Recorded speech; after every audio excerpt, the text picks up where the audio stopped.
ये केंद्रीय विद्यालय का क्लास 6 का एग्ज़ाम का क्वेश्चन है। हम डिस्कस कर रहे हैं अर्थात सॉल्व कर दे रहे हैं। जैसे वालक शब्द से तृतीया बहुवचन किंग भवंती, वालकई।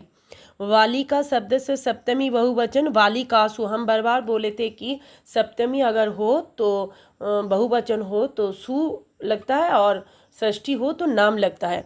और पुष्पम शब्द से पंचमी बहुवचन किंग भवंती, पुष्पेभ्यो बहुवचन पुष्पेशु। और द्वितीय का होगा पुष्पेभ्य। ये भी हम समझाते हैं। देखिए ये भी सप्तमी पंचमी है और बहुवचन है, इसलिए ये हो गया पुष्पेशु। और पुष्पे शब्देशु द्वितीय एकवचन हो गया पुष्पेभ्य। और हम बोले थे तृतीया चतुर्थी और पंचमी में द्वितीय द्विवचन में भ्याम लगता है। ठीक है। वाली का शब्द से तृतीय एकवचन वालिकायाः।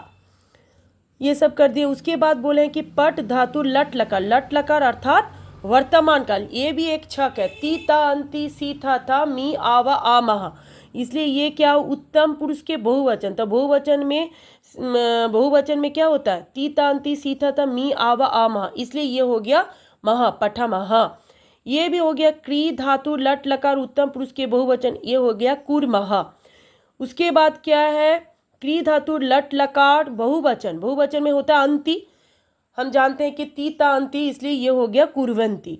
पट धातु लट लकार लिट लकार अर्थात भविष्य में पठी लगता है। उसके बाद श्यामा, ये भी तीता अंति सीता था मी आवा आमह, खाली ये आधा सा और आधा मिया लगता है। क्री धातु का लंग लकार अर्थात पास्ट टेंस में अकर अर्थात ये भी एक सूत्र है।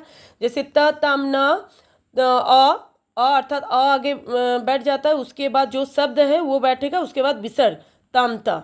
ठीक है, इसलिए ये हो गया अकरह हो गया। ये तो हम सब कर दिए हैं। कैसे किया जाता है देखिए। जैसे पंकजम, प प्लस अ से क्या होता है? उच्चारित होती है। प एक व्यंजन वर्ण है, इसलिए क्या हो गया? प प्लस अ उआ बैठ गया, उसलिए उआ, इसलिए क हो गया। और ज उच्चारित होती है, ये भी व्यंजन वर्ण है। ज प्लस अ, कोई भी व्यंजन वर्ण में अ का हेल्प लगता है, इसलिए ज। और उसके बाद माँ में हलंत। ठीक है, ऐसे करके हम कर दिए हैं। उसके बाद ये कर दिया है, उसके बाद उसका क्या होगा ये लिखना है। जैसे बी व प्लस री, ये हो गया वृक्ष। च प्लस ई से हो गया चय ई। और त अगर र बाद में होगा तो रफेला होता है, र अगर आगे होगा तो रेफ होता है।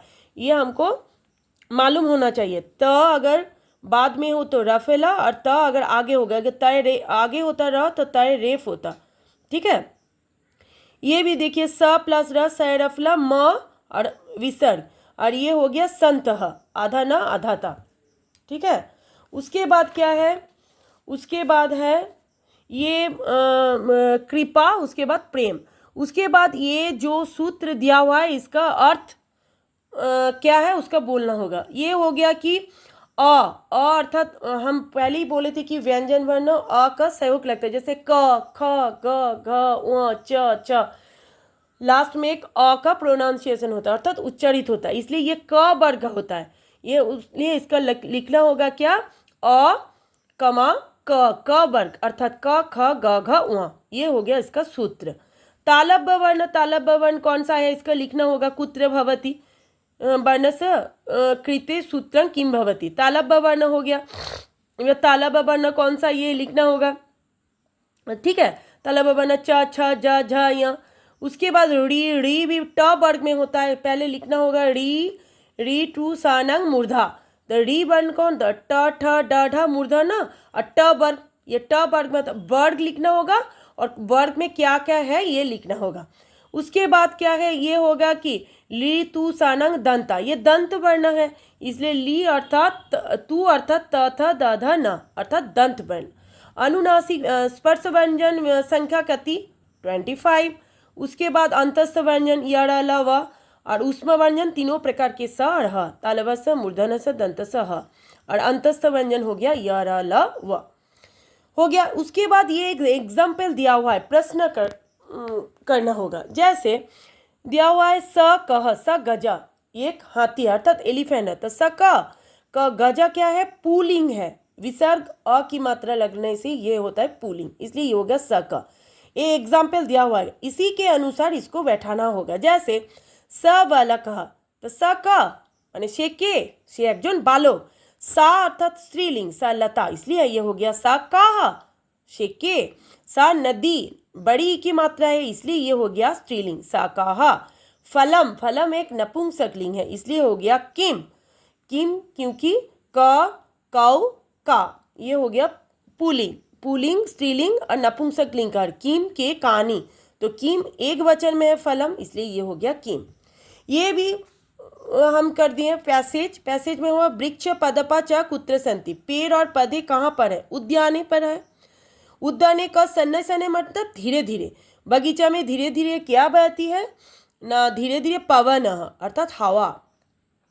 तरंगे क तरंती, तालाब में कौन तैरता है, न कच्छपा मीना मकड़ा, मकड़ा मतलब कुमीर, च चरंती। उसके बाद क्या है, गद्दांग से पक्षीना, पक्षीना का अर्थात पर्यायवाची समान अर्थक शब्द अर्थात सिनोनिम क्या होगा, खगाहा होगा। उसके बाद जना सुखे न भ्रमंती अर्थात क्रियापद, क्रियापद अर्थात भार, यहाँ भार क्या है न भ्रमंती, ठीक है।